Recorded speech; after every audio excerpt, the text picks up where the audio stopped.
In April 2023, a call about domestic abuse in the small Minnesota town of Cyrus turned into a deadly fight. And in the span of just 1 week, 6 members of law enforcement have been shot in our area. And Hope County law enforcement lost a brother. On April 15th, shortly after 7:30 p.m., Starbuck police officer Alex Olson responded to a domestic violence report from worried neighbors who had overheard a heated confrontation between Cody Johnson and Brian Nygaard at their apartment on the 400 block of North Stroman Street in Cyrus, Minnesota.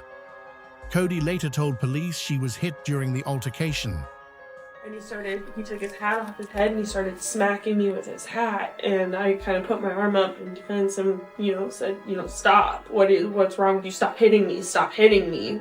Get away from me. And he pushed me onto the ground. He punched me in the back of the head a couple of times and he started hitting me. He was on top of me. I was, fetal position trying to protect my ears and my face. I laid on the ground for several minutes and he was yelling at me and was very angry and came back and hit me a couple more times. And then I heard a knock on the door. I figured it was the neighbor because the neighbor always comes in or comes over unannounced and knocks on the door. And I open the door and it's a cop.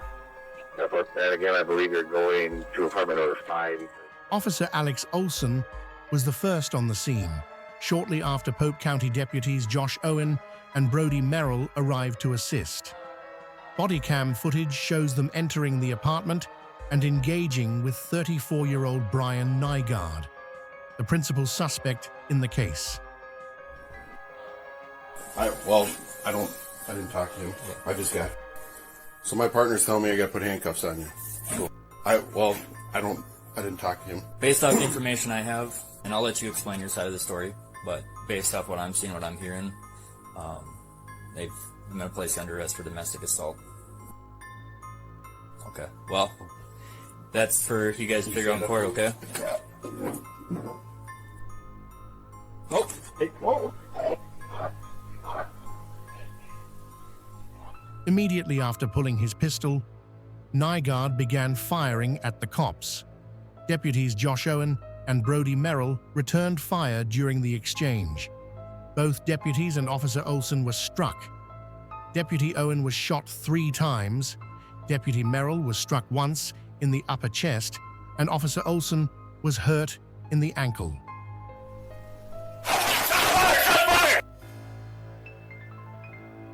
What began as a routine call quickly turned into a violent confrontation.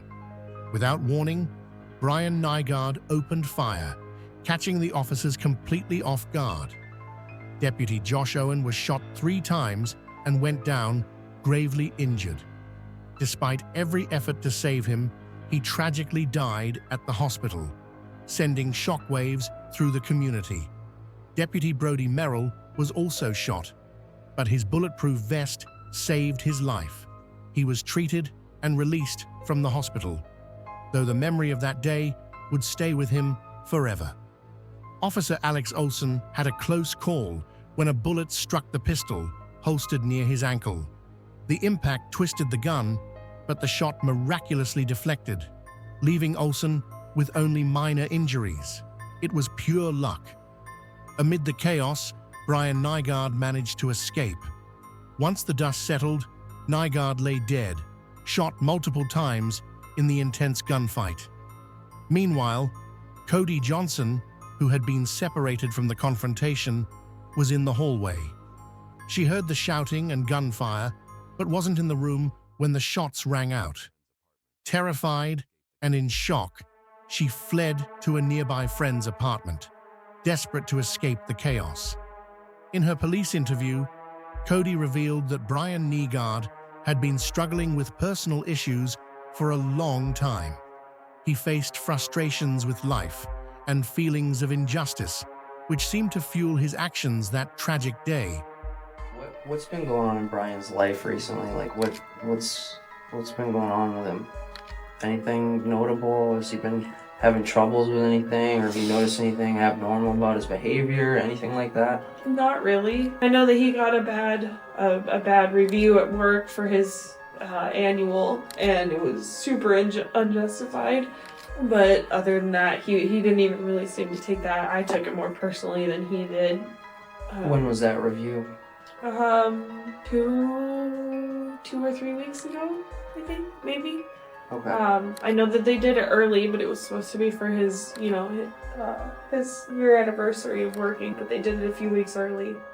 Brian had even stated on many occasions that he would not go down without a fight if confronted by authorities, a terrifying assertion that sadly came true in this fatal confrontation. You mentioned, you said that Brian shot a cop. How did you know that?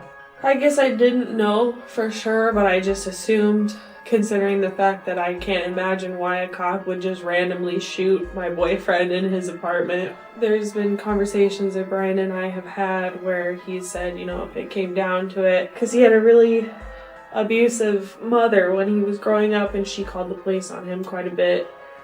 He basically kind of said, I'm not gonna go quietly. I never really took him very seriously. And so I guess my mind kind of just went to the worst possible scenario. With the way he was being so argumentative and so mean, I kind of just assumed that he did the worst possible thing he could do. BCA crime scene. Personnel discovered a pistol ammunition and cartridge shells from the residence. All 3 policemen were equipped with body cameras, which documented the important moments of the interaction through rigorous research into public records and intensive inquiry. We collated all of the circumstances of this case to guarantee that the public receives the truth. In the days following the sad incident, law enforcement and the local community came together to honor the memory of Deputy Josh Owen. Owen had nearly 12 years of service under his belt and was a veteran of the Minnesota National Guard. His dedication to both his country and his town was apparent.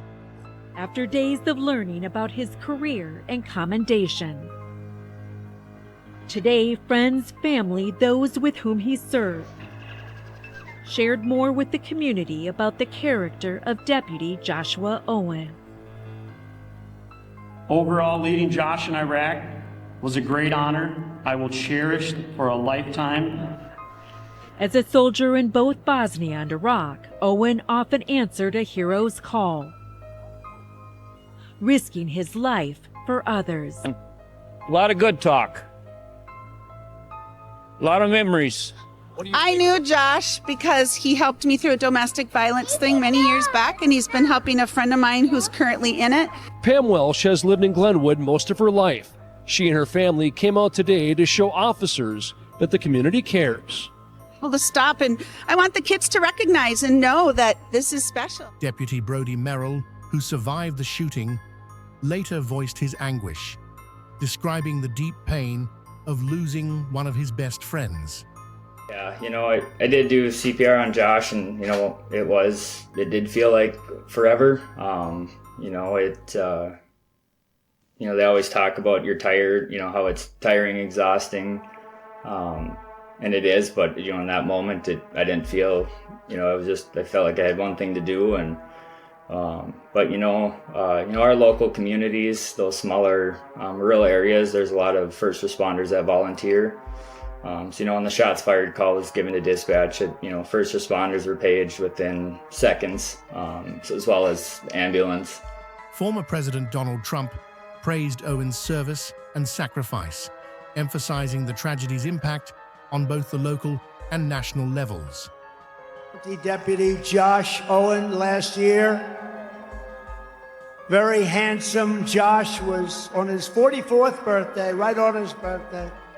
He was out for a steak dinner with Shannon and his 10-year-old son when he got a call to, it was a problem, a domestic disturbance. A short time later, Shannon got the news that her husband was shot and killed in the line of duty. Shannon, we grieve for your loss, and we know how great a man he was. The police officers told me, told everybody else how great a man he was, and we are immeasurably grateful for your sacrifice. I would love to ask Shannon to come up for a moment. Shannon, can you do that? Thank you, everybody. Sorry you couldn't hear me that well earlier. I hope you can hear me now. I really appreciate you giving me a chance to talk about Josh. There's so many of them out there right now that need our help, though. We need to back the blue. While the dramatic events in Cyrus have faded from the headlines, the policemen's conduct that day and their sacrifice will remain imprinted in the memories of Motans forever. This heartbreaking story reminds us of the risks officers face every day to keep us safe. Thank you for watching. If you found this story impactful, please like, subscribe, and share to help keep their memories alive. Stay safe and join us next time for more true crime stories.